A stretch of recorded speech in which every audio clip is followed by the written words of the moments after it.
नमस्ते। आज चाहिँ म तपाईलाई फोटोसपमा चाहिँ यस्ता धेरैभन्दा धेरै नामहरूलाई एकैचोटि कसरी एक्सपोर्ट गर्न सकिन्छ डिजाइन जस्तै अर्गनाइजर कार्डकोमा चाहिँ हामीलाई यो एक्सलमा भएका यी नामहरू एकैचोटि फोटोसपबाट एक्सपोर्ट कसरी गर्न सकिन्छ, मेल मर्ज कसरी गर्न सकिन्छ भन्नेको बारेमा तपाईलाई सिकाउन गइरहेको छु।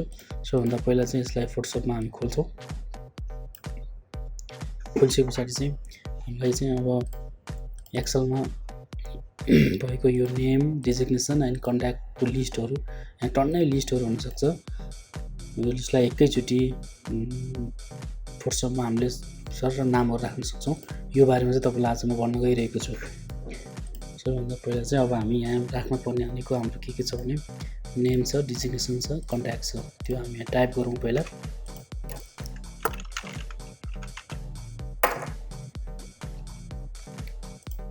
यसलाई चाहिँ हामी छुट्टै लेयर गरेर टाइप गर्नुपर्छ। र एक्सलमा भएको यो सबभन्दा टपमा जस्तो फन्ट लेखिएको छ त्यही नै हामी त्यहाँ लेख्नुपर्छ। स्पेलिङहरू पनि सेम नै हुनुपर्छ।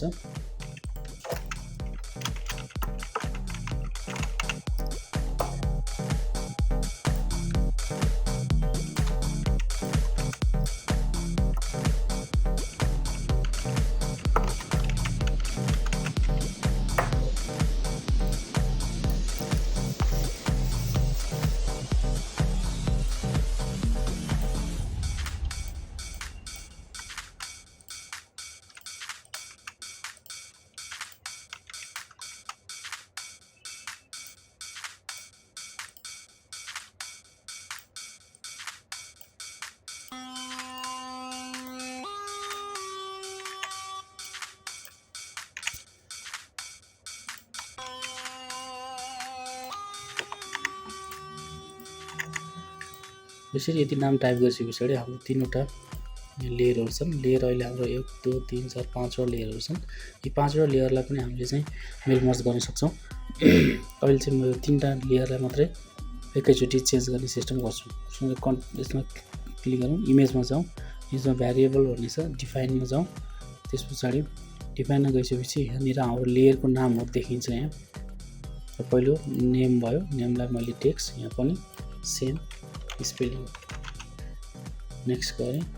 लेयर 1 हाम्रो चेन्ज हुँदैन, लेयर सेप पनि हाम्रो चेन्ज हुँदैन, कन्ट्याक्ट नम्बर चेन्ज हुन्छ।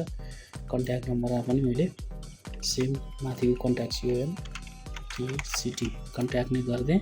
नेक्स्ट गरेँ। डेजिग्नेसनलाई पनि हामी चेन्ज गर्छौँ। डेजिग्नेसन डेजिग्नेसन गरेर मैले ओके गरिदिएँ।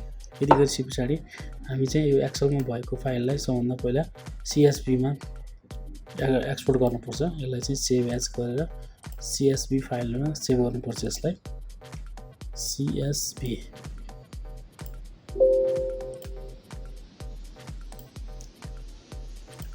यति गरिसके पछाडि यो CSVमा सेभ भएको छ लिस्ट भन्ने।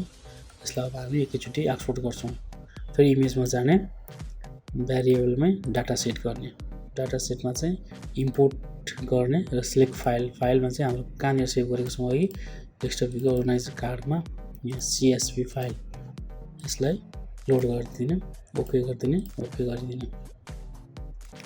यदि गरिसके पछाडि चाहिँ अब हामी यसलाई एक्सपोर्ट गर्छौँ। एक्सपोर्ट चाहिँ फाइलमा गएर एक्सपोर्टमा जाने, डाटा सेट एज फाइलमा जाने र हामी यो एक्सपोर्ट गरिसके पछाडि यसलाई कुन फोल्डरमा राख्ने फोल्डर चुज गर्ने। फोल्डर हामी चाहिँ डेस्कटपमै राख्छौँ। डेस्कटपको अर्गनाइजर कार्ड भन्नेभित्र सिलेक्ट गरिदिने र यसलाई ओके गरिसके पछाडि यो PST फाइलमा सेभ हुन्छ। यो PST फाइलमा ओके गरिदिइसकेपछि यो एक्सपोर्ट हुन्छ।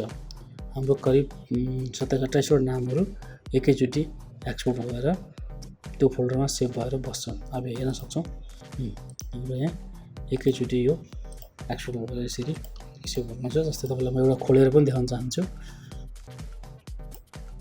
यसरी नाम, चेयरम्यान र कन्ट्याक्ट नम्बरहरू यसरी एकैचोटि एक्सपोर्ट भएर आयो। यसरी हामीले धेरै सजिलोसँग यस्ता भोलिन्टियर अर्गनाइजर कार्डहरू, ID कार्डहरू बनाउन सकिन्छ।